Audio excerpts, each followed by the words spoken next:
Friends, स्वागत है आपका अपने YouTube channel Upendra sir classes में। जो आपका प्री बोर्ड होना है, प्री बोर्ड के लिए ये पेपर बहुत ही इम्पोर्टेंट है, क्योंकि ये जो पेपर हैं ये प्री बोर्ड के ही हैं और पूरे सिलेबस से बनाए गए हैं। जितना आपका सिलेबस है पूरे सिलेबस से बनाए गए हैं और सारे इम्पोर्टेंट प्रश्न हैं जो आपके बोर्ड पेपर में भी पूछे जा सकते हैं। इसमें दे रखा है कि प्री बोर्ड कक्षा 12 विषय सामान्य हिंदी, मतलब ये साइंस वालों के लिए है। जो साइंस ग्रुप से होते हैं मैथ या बायो से, तो उनमें सामान्य हिंदी होती है, और जो आर्ट साइड वाले होते हैं उनकी होती है साहित्यिक हिंदी। तो उसमें लिखा होता है, सिर्फ हिंदी लिखा होता है। जैसे ये दे रखा है, इसमें सिर्फ दे रखा है हिंदी केवल प्रश्न पत्र। तो ये सबसे पहले हम लोग सामान्य हिंदी वाला देख लेते हैं। पहले जैसे प्रश्न दे रखा है, समय दे रखा है 2.5 घंटे और सभी प्रश्न अनिवार्य हैं। ठीक है, तो पहला दे रखा है राजा भोज का सपना रचना है राजा शिव प्रसाद सितारे हिंद की, राजा लक्ष्मण सिंह की। तो पहला इसमें ऑप्शन है ये वाला।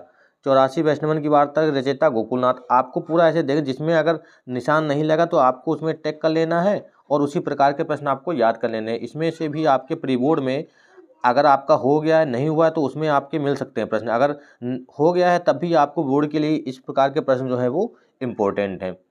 ठीक है, ये दिया तपोभूमि की रचना उपन्यास है। प्रथम डायरी के लेखक नरदेव शास्त्री। कुछ आप बीती, ये सब दे रखा है इसमें और बहुत ही इंपॉर्टेंट प्रश्न है। ये आत्मकथा है। रीतकाल के किस कवि ने वीर रस की रचना की? भूषण ने रचना की थी। कौन सा कवि रीतमुक्त काव्यधारा का कवि है? घनानंद। अष्टछाप के कवि ने, अष्टछाप में 8 कवि थे, उसमें ये बताने कौन सा कवि नहीं है? ये है भिखारी दास। हिंदी साहित्य के किस युग को स्वर्ण युग कहा जाता है? भक्ति काल। ये बहुत इंपॉर्टेंट प्रश्न है, बहुत बार पूछा जाता है। कौन सी रचना आदिकाल की नहीं? पद्मावत। ठीक है, और ये फिर आपका गद्यांश आ जाता है। एक गद्यांश में से आपको छांटना होता है कि ये किस पाठ से लिया गया है, उसके लेखक कौन है। ये सब दे रखा है, बहुत ही इंपॉर्टेंट है। आपके आगे दे रखा है, ये प्रश्न उसी के दे रखे हैं। राष्ट्र की वृद्धि कैसे संभव है? रेखांकित अंश की व्याख्या संस्कृति का क्या तात्पर्य है?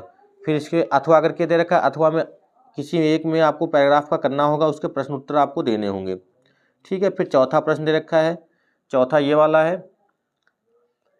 ठीक है, ये पैराग्राफ दे रखा है, इसके प्रश्न दे रखे हैं और इसमें ये दे रखा है। ये पद्यांश के 2 आते हैं, उसमें से एक करना होता है। ठीक है, पद्यांश के पाठ और कवि का नाम लिखना है, रेखांकित अंश की व्याख्या करनी है। फिर 5वें प्रश्न पे आ जाते हैं।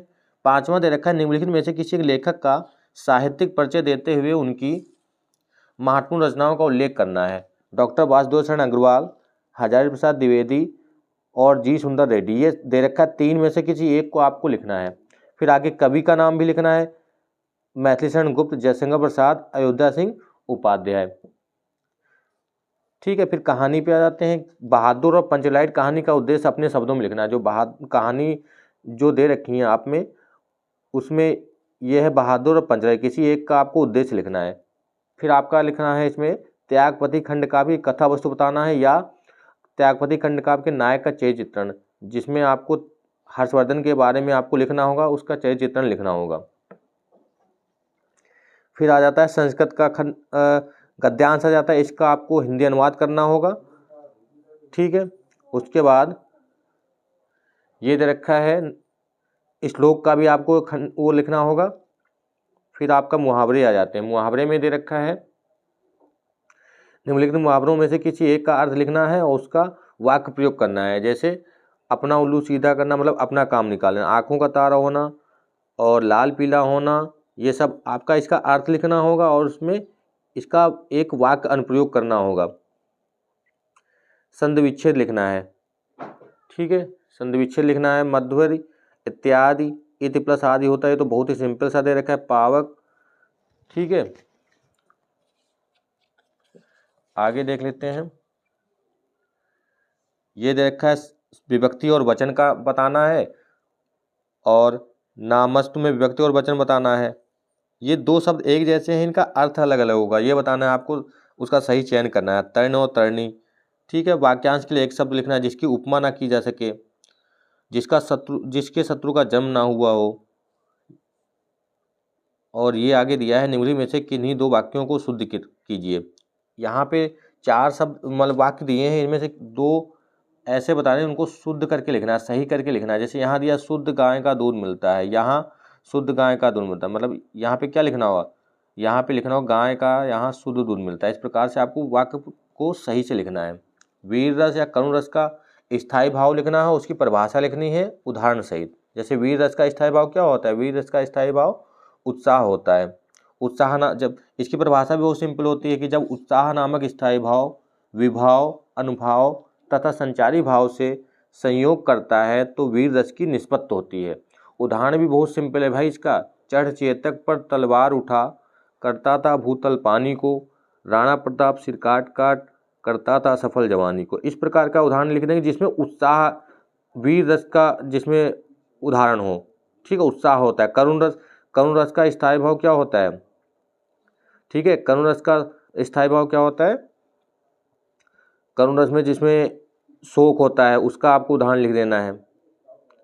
फिर रूपक और उत्प्रेक्षा अलंकार की परिभाषा लिखनी है, ठीक है, सोरठा और रोला का लक्षण लिखना है उदाहरण सहित। फिर आपको लिखना है एक पत्र, ठीक है, लेटर लिखना है अपने उद्योग को प्रारंभ करने हेतु किसी बैंक के बैंक प्रबंधन को ऋण प्रदान करने के लिए एक पत्र लिखना है।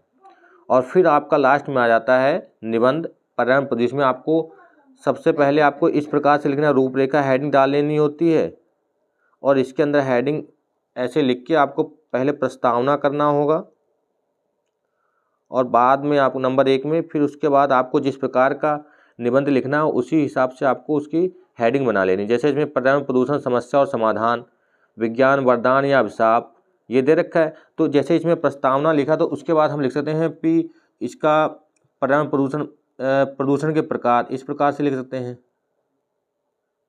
प्रदूषण के प्रकार, ठीक है, और ये क्यों फैलते हैं, इनसे साफ सफाई, इनसे बचाव, ये सब चीज़ें बहुत सारे प्रदूषण के प्रकार कौन कौन से, बहुत सारे हैं, जल प्रदूषण, मृदा प्रदूषण, ध्वनि प्रदूषण, वायु प्रदूषण। तो हेडिंग डाल के लिखेंगे, उससे आपका अच्छे मतलब 3 से 4 पेज भी भर जाएंगे और अच्छा उसमें दिखेगा।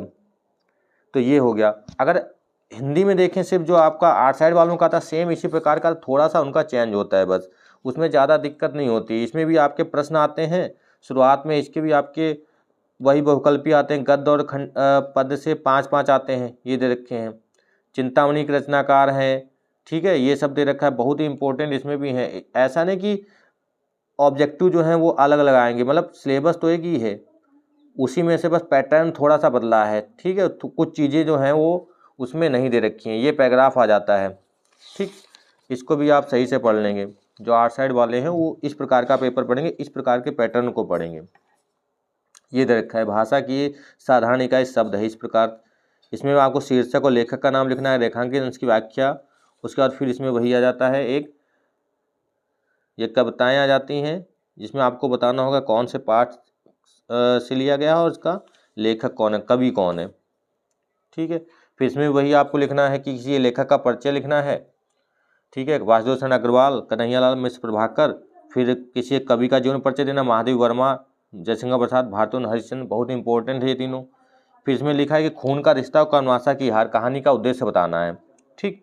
फिर स्वपरिचित खंडकाव्य के पात्र का चरित्र चित्रण, ये आपको वही वाला जो त्यागपथी आप लोगों ने पढ़ी होगी। फिर संस्कृत का आ जाता है आपका, संस्कृत में भी आपको पैराग्राफ 2 मिलेंगे, उसमें से एक करना होगा, और इसके पद्यांश का भी एक। फिर इसके प्रश्न उत्तर आते हैं, और उसमें देखो प्रश्न उत्तर नहीं थे, बस यही थोड़ा फर्क है, कुछ चीज़ें जो हैं पैटर्न में बदलाव है, बाकी ज़्यादा चेंज नहीं है इसमें।